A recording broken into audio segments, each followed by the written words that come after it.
అందరికీ జై భీమ్. నేను Rajesh Mahasena. Welcome to Mahasena media. భారత రాష్ట్ర సమితిలో ఉన్నాను.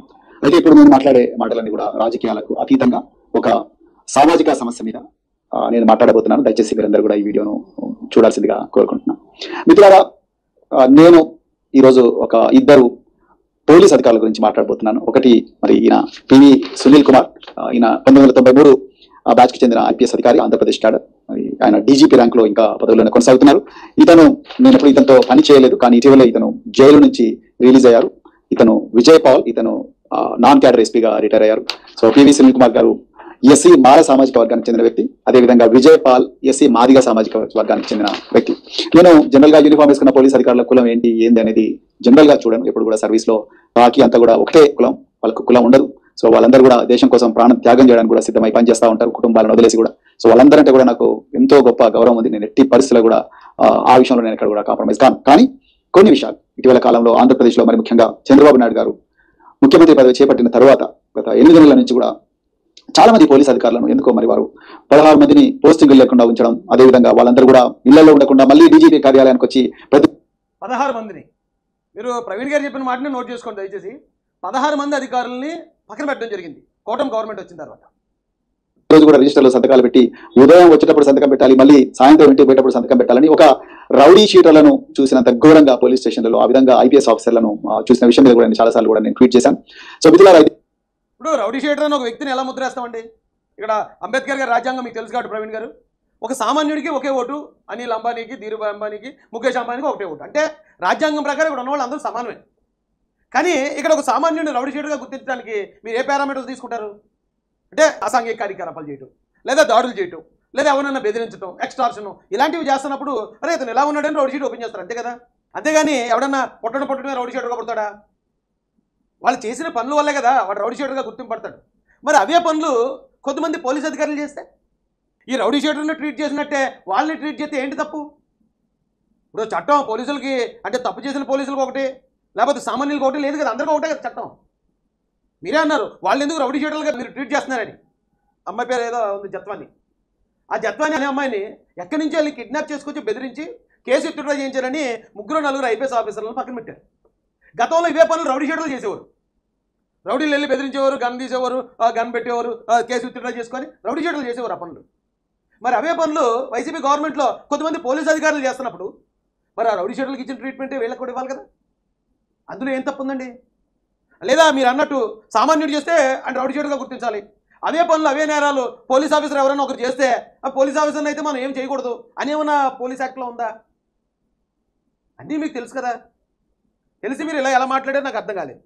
ఇక్కడ విషయం ఏంటంటే, ఈరోజు మరి పివి సునీల్ కుమార్ గారు, అదేవిధంగా విజయ్ పాల్ గారు ఒక కేసును ఎదుర్కొంటున్నారు. దాని గురించి నేను మాట్లాడాలని ఈరోజు ఈ వీడియో చేస్తున్నాను.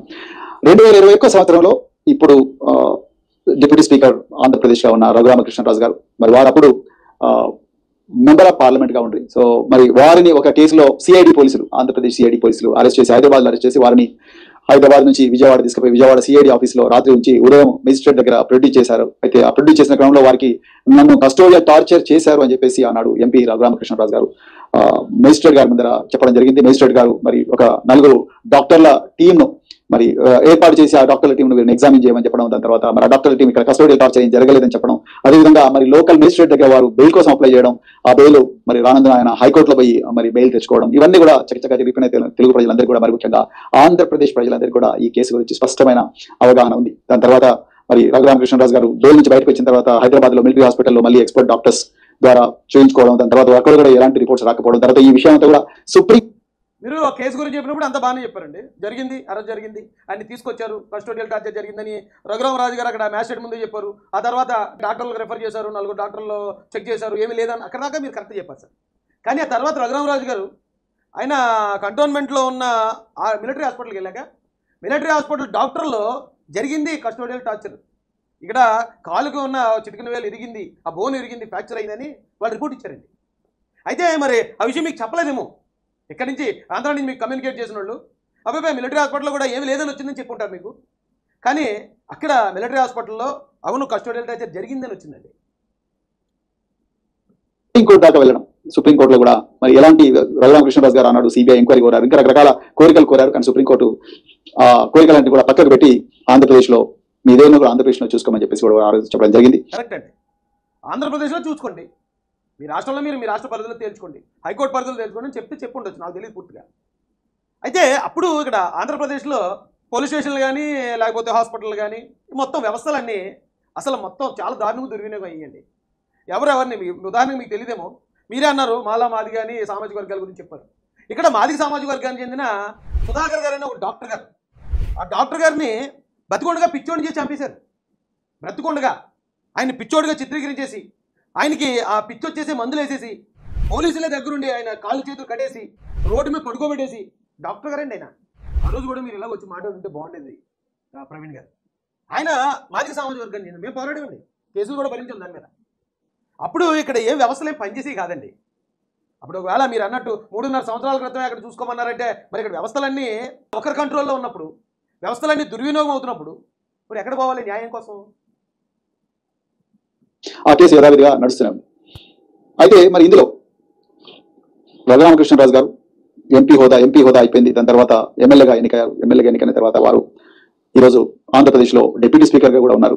సో 2024లో 7వ నెలలో వారి మీద, అదేవిధంగా విజయపాల్ మీద, తర్వాత సీతారామాంజనేయులు ఇంకొక డీజీపీ మీద, ఈ ముగ్గురు మీద కూడా ఒక కేసు బుక్ అయింది. ముగ్గురు ఇంకా డాక్టర్ ప్రభావతి అనే ఒక మహిళ మీద కూడా పెట్టినట్టున్నారు. సో ఇందులో ప్రధానంగా RRR గారు ఎలాంటి అభియోగాలు చేస్తున్నారంటే ఈ పివి సునీల్ కుమార్, తర్వాత సీతారామాంజనేయులు, దాని తర్వాత మిగతా గుర్తు తెలియని వ్యక్తులందరూ కూడా తను సిఐడి ఆఫీసులో ఘోరంగా కొట్టారని చెప్పేసి, అదేవిధంగా ఆ కొట్టిన దాంట్లో తనకు బాగా దెబ్బలు తగిలాయని చెప్పేసి, ఇదంతా కూడా మళ్ళీ రికార్డులు తారుమారు చేశారని చెప్పేసి రకరకాల ఆరోపణలు వారు చేయడం జరిగింది. అది కూడా కేసు అయిపోయి 3.5 సంవత్సరాల తర్వాత మొన్న టీడీపీ అధికారంలోకి వచ్చిన తర్వాత వారు టీడీపీలోకి అధికారంలోకి వచ్చిన తర్వాత కాదండి, వైసీపీ అధికారం కోల్పోయిన తర్వాత అని చెప్పండి. ఎందుకంటే వైసీపీ అధికారంలో ఉన్నంత వరకు ఖచ్చితంగా ఆ గవర్నమెంట్కి వ్యతిరేకంగా ఉన్న వాళ్ళు ఎవరికి న్యాయం జరగలేదు. కాబట్టి ఆ గవర్నమెంట్ మారిన తర్వాత అప్పుడు గతంలో ఉన్న కేసులన్నింటిని కూడా, అంటే టీడీపీ ఆఫీస్ మీద ఇది కేంద్ర కార్యాలయం మీద దాడి చేస్తే కేసులు పెట్టలేదు. అప్పుడు అన్ని వీడియోలు చూశారు, సీసీ ఫుటేజ్లు అన్ని ఆధారాలు ఉన్నాయి. గన్నవరం పార్టీ ఆఫీస్ మీద దాడి జరిగిన ఆ వ్యక్తి ఇగో నిన్న కాక మొన్న అరెస్ట్ అయ్యాడు. అప్పుడు ఎవరిని అరెస్ట్ చేయలేదు ప్రవీణ్ గారు, ఎవరి మీద కేసులు లేవు, ఎవరిని అరెస్ట్ చేయలేదు.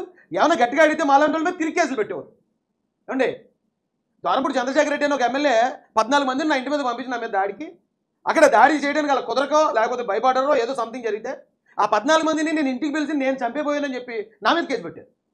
అంత విచిత్రంగా ఉండేదండి. అప్పుడు మళ్ళీ రికార్డులు తారుమారు చేశారని చెప్పేసి రకరకాల ఆరోపణలు వారు చేయడం జరిగింది. అది కూడా కేసు అయిపోయి 3.5 సంవత్సరాల తర్వాత మొన్న టీడీపీ అధికారంలోకి వచ్చిన తర్వాత వారు ఈ కేసు కంప్లీట్. ఆ టైంలోనే 3.5 సంవత్సరాల క్రితమే నందిగాం సురేష్ గారు అని ఆయన అక్కడ మరియమ్మ అనే ఒక మహిళ హత్యకి సంబంధించి ఈయన ఇన్వాల్వ్మెంట్ ఉందని అప్పుడే తెలుసండి. కానీ ఆ గవర్నమెంట్లో అరెస్టులు జరగలేదు. అందుకే గవర్నమెంట్ మారాక మొన్న ఆయన మర్డర్ కేసులో అరెస్ట్ అయ్యాడు. అలాగే అప్పుడు జరిగిన వాలంటీర్ హత్య, ఆ హత్య కేసులో పిన్పే విశ్వరూప్ గారు అబ్బాయి మొన్న అరెస్ట్ అయ్యాడు గవర్నమెంట్ మారాక. ఆ కేసులో ఆయన ఉన్నాడని, ఆ హత్య కేసులో ఆయన ఉన్నాడని సాక్ష్యాధారాలతో మొన్న అరెస్ట్ చేశారు. వల్లభనేని వంశీని నిన్న కాక మొన్న అరెస్ట్ చేశారు. ఇవన్నీ మరి గవర్నమెంట్ మారిన తర్వాత చేయగలమండి. ఎందుకంటే ఆ గవర్నమెంట్లో ఉన్నప్పుడు ఎలా జరుగుతుంది, ఆ పార్టీ వాళ్ళ మీద కేసులు పెట్టిస్తారా? దీనికి టైంని మాత్రం మీరు సాకుగా చూపించొద్దండి దయచేసి. గుంటూరులో ఇవ్వడం జరిగింది, గుంటూరులో ఎఫ్ఐఆర్ అయింది. మరి అది గుంటూరు ఎస్పీ గారు చేయకుండా మరి ఎందుకో ఒంగోలులో ఇంకొక ఎస్పీ గారికి ఇన్వెస్టిగేటింగ్ ఆఫీసర్గా పెట్టి కేసులు పెట్టడం జరిగింది. అయితే నేను ప్రధానంగా ఇక్కడ ఏం చెప్పాలనుకుంటున్నానంటే, నిజానికి ఆ రఘురామకృష్ణరాజు గారు ఇచ్చిన కంప్లైంట్ లో ఎక్కడ కూడా ఏమంటారు, నన్ను పివి సునీల్ కుమార్ లేకపోతే సీతారామాంజనేయులు దాని తర్వాత వీళ్ళందరూ ఈ విధంగా కొట్టారు, నాకు ఈ విధంగా గాయాలయ్యాని ఆయన ఎక్కడ కూడా ఏం చెప్పడం లేదు. అక్కడ కూడా మెటీరియల్ ఎవిడెన్స్ అతని దగ్గర లేదు. నిజానికి ఆయన మళ్ళీ అవే ఆరోపణలు ఆ రోజు సుప్రీంకోర్టు దగ్గర అవే ఆరోపణలు చేశారు, హైకోర్టులో అవే ఆరోపణలు చేశారు, మేజిస్ట్రేట్ దగ్గర కూడా ఆరోపణలు చేశారు. అవన్నీ కూడా తప్పుడు ఆరోపణలు తెలిసిపోయిన తర్వాత కూడా 3.5 సంవత్సరాల తర్వాత ఎలా సార్, ఎలా తప్పుడు ఆరోపణలను ఎలా కన్ఫర్మ్ చేశారు? ఇప్పుడు ఆయన చేసింది అక్కడ ఎవరు లేరు సాక్ష్యం చెప్పడానికి. ఈ సిఐడి ఆఫీసులో పోలీసులే అటాక్ చేస్తే, లేదా పోలీసుల సమక్షంలో తులసిబాబు అనే ఒక ప్రైవేట్ వ్యక్తి వచ్చి ఆయన అటాక్ చేస్తూ ఉంటే సాక్ష్యం చెప్పడానికి ఎవరు ఉంటారండి? అంటే సాక్ష్యం లేకపోతే ఆ నేరం కానట్టేనా? ఇంకా ఎవరు సాక్ష్యం లేకుండా ఇప్పుడు ఏమైనా చేయొచ్చాడు. అయితే ఎవరు చూడనప్పుడు చీకట్లో వెళ్ళి ఎవరన్నా పొడి చేసినా చంపేసినా ఇంకా అక్కడ ఎవరు సాక్ష్యం చెప్పడానికి లేకపోతే ఇక అంతే. ఇంకా అదేంటి సార్ అలాగా? అక్కడ ఒక వ్యవస్థ ఏకమయ్యి ఒక వ్యక్తి మీద దాడి చేస్తే సాక్ష్యాలు ఎక్కడి నుంచి వస్తాయండి? సాక్ష్యాలు రావాలంటే ఆ రోజు RRR గారు కోర్టులో చెప్పిన వెంటనే గుంటూరు హాస్పిటల్ పంపించినప్పుడు ఆ గుంటూరు హాస్పిటల్ డాక్టర్ గారు ఒకవేళ నిజాయితీగా పనిచేస్తే ఆ రోజు నువ్వు ఆవిడ చెప్పిన సాక్ష్యం ఆవిడ నిజాయితీగా చేయలేదు, ఆవిడ ప్రలోభానికి గురైంది. వ్యవస్థలన్నీ ఏకమైపోతే సామాన్యుడికి న్యాయం ఎక్కడి నుంచి వస్తుందండి?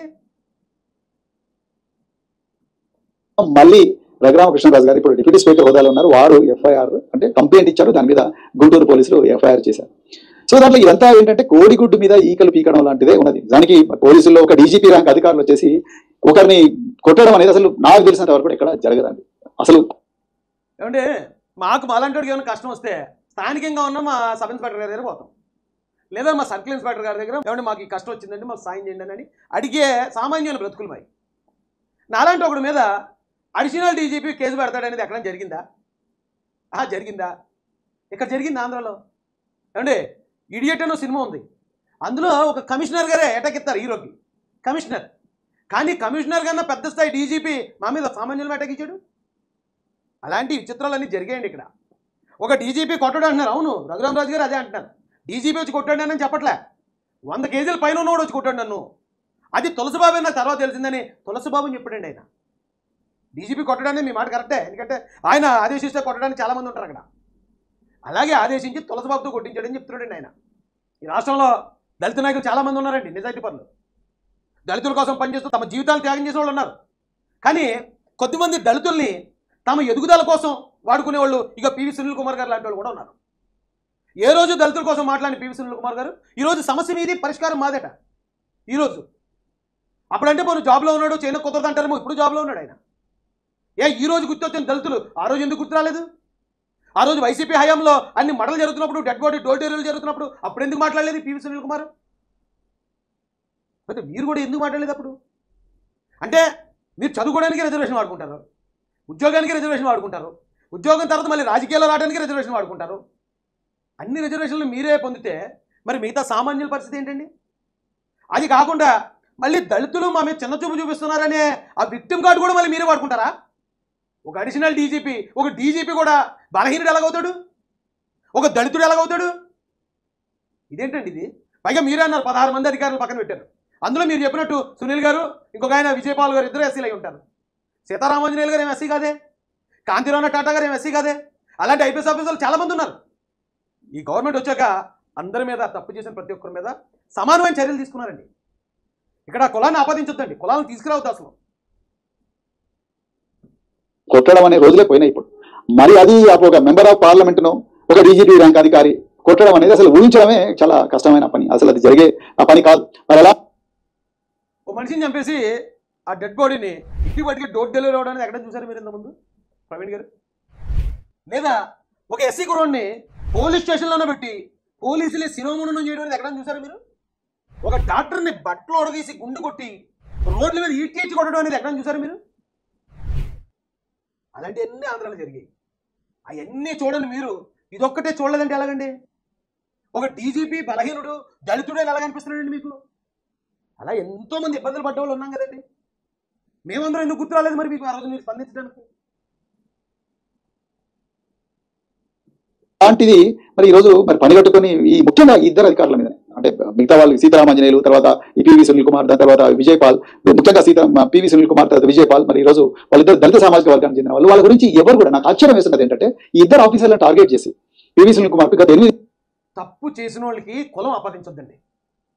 తప్పు చేశారనుకోండి, తప్పు చేశాడా చేయలేదా, తప్పు చేయకపోతే నిర్దోషిగా బయటకు వస్తాడు, తప్పు చేస్తే శిక్ష అనుభవించాలి అనాలి తప్ప తప్పు చేసిన వాడిని కూడా దళితుడు కాబట్టి మీరు వదిలేయండి, దళితుడు కాబట్టి అతన్ని మీరు పట్టించుకోకుండా మీరు లైట్ తీసుకోండి అని మీలాంటి మేధావులైన అధికారులు కూడా అలా మాట్లాడితే మన కులాన్ని ఇతర కులస్తులు చులకనగా చూస్తారు కదండి. అంటే ఇప్పుడు మీరు మాట్లాడిన మాట వల్ల మిగతా వాళ్ళు ఏమనుకుంటారండి ఇతర కులస్తులు? అంటే ఎంపీ గారిని కొట్టేసినా, ఆయన్ని చంపేసినా, ఆయన ఏం చేసినా సరే మీరు ఎస్సీలు అయితే వదిలేలా అని అడుగుతారు కదండి. మన అలా వెనకేసి రావద్దండి. తప్పు చేశాడా మావాడన్నా సరే చట్టపరంగా చర్యలు తీసుకోండి, ఆధారాలు చూపించి చర్యలు తీసుకోండి. మావాడా డైరెక్ట్గా ఫేస్ చేస్తాడు, కోర్టులోకి వచ్చి ఫేస్ చేస్తాడు, చట్టపరంగా మేము న్యాయ పోరాటం చేస్తాం అనాలి తప్ప ఎస్సీలు కాబట్టి మీరు వాళ్ళని ఇబ్బంది పెట్టకండి అంటే ఎస్సీలు కానీ ప్రత్యేకమైన చట్టం ఉందండి? అది కూడా మీరు ఒక అమాయకుల గురించి ఆ రోజున డాక్టర్ సుధాకర్ గారి గురించి మాట్లాడుంటే చాలా ఆనందపడుతుంది. ఆయన ఒక దళితుడు డాక్టరు, ఎంతో కష్టపడి చదివాడు, అలాంటి ఆయన అలా ఎందుకు చేశారు మీరు అంటే చాలా సంతోషం. ఎందుకంటే అతను నిరపరాధి. ఒక సుబ్రహ్మణ్యం నిరపరాధి, ఒక వరప్రసాద్, శిరోమణ్యం వరప్రసాద్ నిరపరాధి, ఒక చీరాల కిరణ్ కుమార్ నిరపరాధి. అలాంటి నిరపరాధుల మీద ఏదైనా జరిగినప్పుడు ఖచ్చితంగా బలహీనుడు కాబట్టి మీరు ఇలా చేస్తున్నారండి అని మనం పోరాడితే బాగుంటుంది కానండి. ఇదేంటండి డీజీపీలు, ఎస్పీలు ఏమో విజయపాల్ గారు మరి తప్పు చేశారని నాకు తెలియదులేండి. ఆయన గురించి నేనేమి విమర్శించదలుచుకోలేదు. కానీ పివి సునీల్ కుమార్ గారు మనం డైరెక్ట్ చూసాం కదా. ఇప్పుడు ఒకవేళ పోనీ ఓకే జగన్మోహన్ రెడ్డి గారు ఏదో చెప్పారో లేకపోతే ప్రభుత్వం ఒత్తిడి చేసింది, ఆ రఘురామరాజు గారు సరిపోతారు డీల్ చేసుకున్నారంటే పోనీ అర్థం ఉంది. సామాన్యుల మీద చూపించాడండి ఆయన. సన్ని దీపకన్ మాదిక సామాజిక వర్గానికి చెందిన తెలంగాణ కుర్రాడిని, మీ ఏరియా కుర్రాడినే, మీ కులస్తుండే షర్ట్ ఇప్పించి కొట్టాడు ఎక్కడ శ్రీకాకుళం పోలీస్ స్టేషన్లో.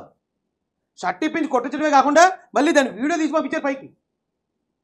పివి సునీల్ కుమార్ గారే చేశారు అది. మీరు ఎలా వెనకేసుకొస్తారండి? అంటే మన కులస్తుడు అయితే ఏం చేసినా మనం వెనకేసుకు రావాలని మొదలు పెడితే మరి ఇప్పటి వరకు కొద్దిమంది కులహంకారంతో తప్పు చేసిన అలా వెనకేసుకొస్తున్నారని మనం అవతల మీద పోరాడుతున్నాం. ఇప్పుడు మనం కూడా మరి అది చేస్తున్నట్టు వస్తుంది కదా. 5 నెలల నుంచి అసలు పోస్టింగ్ లేదు. ఆయన చేసిన పాపం అంటే అతను నిజంగా చెడ్డ ఆఫీసర్ అయి ఉంటుంటే, ఎందుకంటే అతను నేను పనిచేశాను కాబట్టి వీడియో చేస్తున్నాను. నిజానికి ఆయన మరి ఆదిలాబాద్ జిల్లాలో అడిషనల్ ఎస్పీగా ఉన్నప్పుడు ఎన్ని వెల్ఫేర్ కార్యక్రమాలు చేశారు. బెల్లపల్లిలో అసలు కానిస్టేబుల్ ఉండడానికి ఇది కూడా నివాసం కూడా ఉండేది కాదు. అలాంటి ఆఫీసర్లు ఉండడానికి మరి వసతులు ఉండేవి కాదు. అలాంటిది గొప్పగా ఆనాడు ఎస్పీ అవసర్ రాజా గారితో మాట్లాడి చాలా గొప్పగా మరి సంక్షేమ కార్యక్రమాలు చేసిన మంచి ఆఫీసర్ పివి సునీల్ కుమార్ గారు. ఆయన ఏ పోస్టింగ్ ఇచ్చినా కూడా చాలా వినూత్నంగా గొప్పగా చేశారు. అందుకే రాష్ట్రపతి కూడా 2 అవార్డులు పివి సునీల్ కుమార్ గారికి ఇచ్చారు. నిజంగా ఆయన మీరన్నట్టుగా అవినీతి అధికారో లేకపోతే దుందుడుగా వ్యవహరించే అధికారో లేకపోతే దౌర్జన్యాలు చేసే అధికారం అంటే మరి మీరే కదా ఆయనకు అవార్డు ఇవ్వమని రాష్ట్రపతి గారికి రికమెండ్ చేసింది. 2 అవార్డులు 2 సార్లు రాష్ట్రపతి అవార్డుకి నారా చంద్రబాబు నాయుడు గారు ఇదే పివి సునీల్ కుమార్ గారిని రికమెండ్ చేశారట. మరి అప్పుడేమీ కమ్ ఆఫీసర్లు లేరా? ఆంధ్రాలో కాప్ ఆఫీసర్లు లేరా? లేదా ఇంకొక అగ్రకులాలకు చెందిన ఆఫీసర్లు లేరా? వాళ్ళందరినీ ఆయన రికమెండ్ చేసి ఉండొచ్చు కదా. ఎందుకు పివి సునీల్ కుమార్ గారిని రికమెండ్ చేశాడు? మరి అప్పుడు ఆయన పని బాగుంది కాబట్టి ఆయన రికమెండ్ చేశారు ఆ రోజున చంద్రబాబు నాయుడు గారు. ఇప్పుడు ఈ రోజు ఆయన తప్పు చేశాడు కాబట్టి చట్టపరంగా చర్యలు తీసుకోవాలి. ఏమంటే ఈరోజు నేను ఒక 20 మంది అనాథాలకు పిలిచేసి భోజనం పెట్టేసి రేపు పొద్దున్న ఒకటి మర్డర్ చేశాను అనుకోండి, అరే నేను అనాథ పిల్లలకి భోజనం పెట్టాడు రాయిసాను వదిలేస్తాను నన్ను? లేదు మర్డర్ చేసినందుకు పంపిస్తారు జైలుకి. మీరు పెద్ద పోలీస్ అధికారి గారు, మీకు తెలీదా? ఎన్నో మంచి పనులు చేసి ఉండొచ్చు కాదంట్లే. ఆయన ఎన్నో డెక్కాబుక్కలు తిని ఉండొచ్చు, ఎన్నో అవమానాలు ఎదుర్కొని ఉండొచ్చు ఈ స్థాయికి ఎదగడానికి. మేము గౌరవిస్తాం ఆయన్ని. కానీ అంతవరకు వచ్చి చివరిని తప్పు చేస్తే మరి తప్పు చేసిన పనిష్మెంట్ పడుతుంది కదండి. 2 సార్లు రాష్ట్రపతి అవార్డుకి రికమెండ్ చేశారు చంద్రబాబు నాయుడు గారు. ఆయన ఎలా దళిత ద్రోహం ఏంటండి? ఈరోజు ఈ అధికారులు దళితులు కాబట్టి ఆయన మీద మీరు వివక్ష చూపుతున్నారని ఎలా మాట్లాడగలుగుతాం మనం? ఇది కరెక్ట్ కాదండి. ఇది తెచ్చుకున్న సునీల్ కుమార్ ఎన్నో సంవత్సరాలుగా ఆయన ఏ డిపార్ట్మెంట్ లో పనిచేసిన ఆ డిపార్ట్మెంట్ దేశంలో గొప్ప డిపార్ట్మెంట్ గా తీర్చిదిద్దిన పివి సునీల్ కుమార్. ఆయన మీద ఎన్నో పేపర్ల కథనాలు వచ్చినా చాలా గొప్పగా చేశాడని. నెంబర్ 1 పొజిషన్ లో అది సిఐడిలో క్రైమ్ కానీ లేకపోతే సైబర్ క్రైమ్ కానీ డిజిటల్ పోలీసింగ్ కానీ ఇలాంటి ఎన్నో వినూత్నమైన కార్యక్రమాలు చేసిన సునీల్ కుమార్ సడన్ గా చంద్రబాబు నాయుడు గారి రాజ్యం వచ్చిన వెంటనే ఆయన క్రిమినల్ ఎట్లా అవుతాడండి? అంటే ఈయన అంటే తప్పు చేసినా కూడా ముందు ఏమైనా మంచి పనులు చేస్తే ఈ తప్పు చేసిన వాళ్ళు కూడా లైట్ తీసుకోమంటారా? అరే కళ్ళ ముందు చూసారండి ఆంధ్రప్రదేశ్ ప్రజలందరూని. ఆ రోజున కమిలిపోయి ఉన్న రఘురామరాజు గారు కాళ్ళు చూశారు. ఆ రోజున న్యాయం జరగకపోవడం చూశారు. తర్వాత మిలిటరీ హాస్పిటల్లో అవును జరిగింది, ఇది ఖచ్చితంగా టార్చర్ జరిగింది అనేది చూశారు. ఇప్పుడు కూడా ఈ గూగుల్ టేక్అవుట్ ద్వారా వీళ్ళందరూ ఏ మొబైల్స్ ఒక చోట ఉన్నట్టు, ఆయన తులసిబాబు అన్న వ్యక్తి ఎస్ అతనే వెళ్ళాడు అతనే కొట్టాడు అన్నట్టు అన్నింటికి ఆల్మోస్ట్ సాక్ష్యాధారాలు సేకరించారు, వాళ్ళు అరెస్ట్ చేశారు. ఇదేంటండి మీరు ఎంత దారుణంగా వెనకేసుకొస్తున్నారేంటి? తప్పు చేసిన వాళ్ళు కులం పరంగా వెనకేసుకు రావద్దండి. అది మీరు అలా వెనకేసుకొస్తే ఆ తప్పు మొత్తం కులమే పడుతుందండి. ఇంత ఘోరంగా ఇవన్నీ రఘురామకృష్ణరాజు గారు చంద్రబాబు నాయుడు గారికి తెలియకుండానే మరి ఈ కేసు రిజిస్టర్ చేయించారా? ఒకసారి సుప్రీంకోర్టులో సెటిల్ అయిన మ్యాటర్ను మళ్ళీ ఇప్పుడు మీరే అన్నారు సీతారామాంజనేయులు గారు, కాంతినారాయణ టాటా గారు, ఇలాంటి వాళ్ళు ఇతర కులాలకు చెందిన ఆఫీసర్లు చాలా మంది ఉన్నారండి, చాలా మంది ఉన్నారు. ఇంకా మీకు చెప్పాలంటే ఏబి వెంకటేశ్వరరావు గారు, ఆయన అసలు ఏ తప్పు చేయలేదు. ఏ తప్పు చేయకపోయినా జగన్మోహన్ రెడ్డి గారు మొత్తం ఆయన సస్పెండ్ చేసి మొత్తం ఆయన లైఫ్ టైం ఆయన్ని పక్కన కూర్చోబెట్టారండి పోయిన గవర్నమెంట్లో. ఆయన ఐపీఎస్ ఆఫీసరే. అయితే ఒకవేళ ఆయన కమ్మకులు వస్తారు కాబట్టి మనకెందుకు రాయిష్ అనొచ్చు మీరు. కానీ తప్పు చేయకుండా పనిష్మెంట్లు అనిపించారు గతంలో. ఇప్పుడు చేసిన తప్పుకు మాత్రం ఇంకా సునీల్ గారిని అరెస్ట్ చేయలేదు. దానికి కావాల్సిన సాక్ష్యాధారాలు సేకరించి అవన్నీ దొరికాక ఆయన మీద కేసు నమోదు చేయడం, లేదా అదే కేసులో జగన్మోహన్ రెడ్డి గారు ఏమన్నా ఏవో మొత్తానికి ఆ కేసులో జగన్మోహన్ రెడ్డి గారు కూడా ఉన్నారు. అంటే ఒక మాజీ సీఎం జగన్మోహన్ రెడ్డి గారి పేరు ఎఫ్ఐఆర్లో ఉన్నా కానీ పర్వాలేదు, కానీ మీరు సునీల్ గారి పేరు ఉండదు అన్నారా? ఒకవేళ నిజంగా ఆయన తప్పు చేయకపోతే కోర్టులో ప్రూవ్ చేసుకుని బయటకు వచ్చేయాలండి, అంతే తప్ప అది ఒకవేళ ఎఫ్ఐఆర్లో కేసు పెట్టడమే అది కుల వివక్ష అంటే ఎలాగండి? ఆఫీసర్ గా పెట్టి ఈ కేసును పెట్టడం జరిగింది. అయితే నేను ప్రధానంగా ఇక్కడ ఏం చెప్పాలనుకుంటున్నానంటే, నిజానికి ఆ రఘురామకృష్ణరాజు గారు ఇచ్చిన కంప్లైంట్ లో గారిని అర్జెంట్ గా 60 రోజులు జైల్లో ఉంచి లోకల్ గా బెయిల్ రాకుండా చూసి మళ్ళీ హైకోర్టులో బెయిల్ రాకుండా చూసి, అంటే ఎందుకు ఇంత కక్షపూరితంగా వ్యవహరిస్తున్నారు? మరి అలా ఎస్సీ ఎస్టీ వర్గాలకు చెందిన ఎమ్మెల్యేలు, ఒక మాల ఆఫీసరు, ఇంకొక మాదిగ ఆఫీసరు ఇంత ఘోరంగా క్షోభకు వేదనకు అణచివేతకు గురవుతుంటే ఎందుకు ఒక్కరి నోరు కూడా పెగలడం లేదు? అరే మీకు ఏమన్నట్టు పోనీ కూటమి గవర్నమెంట్ ఓకే, మా గవర్నమెంట్ కాబట్టి మేము మాట్లాడలేదని మీరు అనుకోవచ్చు. వీళ్ళు నిజంగా నిరపరాధులు అయితే వీళ్ళంటే ఎదురు కాదని సునీల్ గారు. మరి ఆయన వైసీపీకి అనుకూలంగానే కదా పనిచేశారు. వైసీపీలో ఉన్న మీరంటున్న మాల ఎమ్మెల్యేలు, మాది ఎమ్మెల్యేలు, ఎక్స్ ఎమ్మెల్యేలు, మంత్రులు ఉన్నారు, వాళ్ళు ఎందుకు సపోర్ట్ చేయట్లేదు దీనికి? వైసీపీ పార్టీ ఎందుకు సపోర్ట్ చేయట్లేదు? అసలు ఇన్ని డీజీపీ అవుతారు అనుకున్నాం ఆ రోజు. డీజీపీ అవటం పక్కన పెట్టి ఈయన అసలు సిఐడి నుంచే మొత్తం ట్రాన్స్ఫర్ చేసి పైన ప్రాధాన్యత లేని ఫైర్ ఇంజిన్లో ఎందుకు ఇస్తారంటారు? ఇవన్నీ కూడా ఒకసారి ఆలోచించి మీరు చంద్రబాబు నాయుడు గారిని అటాక్ చేసేటప్పుడు, కూటమిని విమర్శించేటప్పుడు అవన్నీ పారామీటర్స్ కూడా తీసుకోరండి. ఎందుకంటే ఆయన ఏ గవర్నమెంట్ కోసం, ఏ నాయకుల్ని ప్రాపకం కోసం పనిచేసాడో ఆ నాయకులే ఈయన బయటకు పంపించారు. ఈరోజు వచ్చి అక్కడ ఏమైనా సాక్ష్యాలు ఆధారాలు ఉంటే చర్యలు తీసుకుంటారు పోలీస్ డిపార్ట్మెంట్. కోర్టులు కూడా దానికి అవన్నీ కరెక్ట్గా ఉంటేనే కోర్టులు కూడా ముందుకెళ్తాయి. మీరు నిర్దోషులైతే మన నిర్దోషత్వం అక్కడికి వెళ్ళి ప్రూవ్ చేసుకోవాలి తప్ప దీన్ని కులానికి ఆపాదించకూడదండి. మీరు ఇదే వీడియోలో చివరిని అన్నారు ఎస్సీగా ఎవరు పుట్టాలనుకుంటారని కూడా అన్నారు. ఇప్పుడు నిజంగానే ఎస్సీలుగా ఎవరు పుట్టాలని మీరు ఇంక డైరెక్ట్గా చంద్రబాబు నాయుడు గారిని, లోకేష్ గారిని టార్గెట్ చేస్తున్నారు. అంటే మీరు బీఆర్ఎస్ నాయకుడిగా మాట్లాడుతున్నారా? బీఆర్ఎస్ నాయకుడిగా తెలుగుదేశం పార్టీ మొన్న పోయిన ఎలక్షన్లో అక్కడ బీఆర్ఎస్ ఓటమికి తెలుగుదేశం పార్టీ కూడా కారణం కాబట్టి వీళ్ళని ఎలాగైనా మళ్ళీ దళిత ద్రోహులుగా చిత్రీకరించాలని చేస్తున్నారా? మీరు జరగదండి. మీరు స్వేరాలో పనిచేశారు గురుకుల పాఠశాలల్లో. ఆ గురుకుల పాఠశాలని ఆ వ్యవస్థను తీసుకొచ్చిందే తెలుగుదేశం పార్టీ, నందమూరి తారక రామారావు గారు. ఆ గురుకుల పాఠశాలకు ఒక రూపిచ్చి ఎస్సీలో ఉన్న గొప్ప గొప్ప నాయకులను బయటకు తీసుకొచ్చిన వ్యక్తి నారా చంద్రబాబు నాయుడు గారు.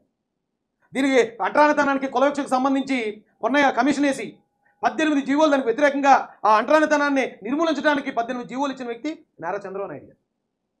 మన పిల్లల్ని విదేశాలు వెళ్ళి చదువుకోవాలని విదేశీ విద్యా కార్యక్రమం పెట్టింది నారా చంద్రబాబు నాయుడు గారు. అరే మన వాళ్ళకి ఎంతోమందికి కొన్ని వేల మందికి కార్పొరేషన్ ద్వారా రుణాలు ఇచ్చి ఎవరు కాళ్ళ మీద వాళ్ళు నిలబడేలా చేసిన వ్యక్తి అయినా మన కులం కానంత మాత్రాన మనమే వ్యతిరేకం చెప్పక్కర్లేదు. ఇంకా ఎగ్జాంపుల్ చెప్తాను మీకు. ఇప్పుడు ఇక్కడ 4 ఉన్నారు. ఈ 4గురికి నేను సపోర్ట్గా మాట్లాడాను. ఇందులో 2 కమ్మ, ఒక రాజు, ఒక కాపు. 4గురిలో ఎవరు నా కులస్తులు లేరు. ఇక్కడ చెప్పాలంటే ఇద్దరు ఎస్సీలే. ఈ పివి సునీల్ కుమార్ గారు ఎస్సీలే.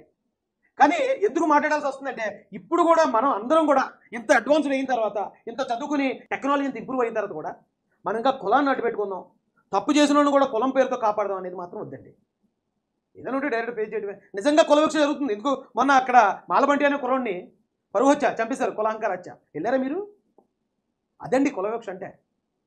అలాంటి దగ్గరికి మీరు వెళ్తే అరే ఎస్సీల కోసం ఆర్ఎస్ ప్రవీణ్ గారు నిలబడుతున్నారా అని అలాంటి వాళ్ళందరికీ కూడా మీరు ఒక ఐకాన్ స్టార్ గారు నిలబడతారు. అంతేగాని ఒక డీజీపీ దళితుడు బలహీన ఎలాగవుతాడండి? అది కూడా ఎదుటోని హింసించిన వ్యక్తి, సొంత కులస్తుల్ని హింసించిన వ్యక్తి ఆయన. కరెక్ట్ కాదండి. మళ్ళీ దీనికోసం మీరు చంద్రబాబు నాయుడు గారిని, లోకేష్ గారిని విమర్శించడం ఇది ఇంకా విడ్డూరంగా ఉంది. వద్దండి, దయచేసి అలాంటివి చేయొద్దండి. రాజకీయాలు ఉంటే రాజకీయాలు మాట్లాడండి. మీ పార్టీ ప్లాట్ఫామ్ నుంచి మీరు మాట్లాడండి. మా పార్టీలో మరి మీకు ఏ పొజిషన్ నాకు తెలీదు, మీరు మాట్లాడండి. మేము ఖచ్చితంగా మా పార్టీ ప్లాట్ఫామ్ నుంచి మేము రిప్లై ఇస్తాం రాష్ట్ర అధికార ప్రతినిధిగా. అంతేగాని జరిగిన ప్రతి ఇన్సిడెంట్ని కులంతో ముడిపెట్టి ఇప్పుడు తెలుగుదేశం పార్టీని ఏదో దళితులకు వ్యతిరేకమని చిత్రీకరించాలనే ప్రయత్నాలు అయిపోయింది. గతంలో చేశారు. 5 సంవత్సరాల్లో ఇలాంటి ఎన్నో స్ట్రాటజీలు చేశారు. దాని అన్నింటిలో కూడా వాస్తవాలతో ఆధారాలతో మేము ప్రజల్లోకి తీసుకెళ్ళాం. ఇప్పుడు మళ్ళీ మీరు కొత్తగా మొదలు పెట్టొద్దండి దయచేసి. మీ మీద చాలా గౌరవం, ఇప్పుడు కూడా చాలా గౌరవం ఉంది. అయితే మీకు ఇక్కడి నుంచి ఎవరో పంపించారు నోట్స్, ఆ నోట్స్ని చూసారే ఇదంతా చూస్తే అన్యాయం జరిగినట్టుందని మీరు భావించి మాట్లాడారని నేను భావిస్తున్నాను. అంతే తప్ప ఇక్కడ జరిగిన అన్యాయం అయినా కూడా నేను వెనకేసుకొస్తానని, వెనకేసుకు రాలేదని నేను భావిస్తున్నాను. దయచేసి వాస్తవాలు మీరు పోలీస్ అధికారి ఇలాంటి ఎన్నో కేసులు కూలంకషంగా మీరు ఛేదించుంటారు. దీనిలో కూడా వివరాలు సేకరించాను ఇంకా పూర్తిగా. అప్పుడు మీరు మాట్లాడండి, దానికి ఖచ్చితంగా రిప్లై ఇస్తాను. అప్పటివరకు సెలవు. జై భీమ్, జై భారత్, జై జయ మహాసన్, జై తెలుగుదేశం, జై చంద్రబాబు, జై జయ లోకేష్.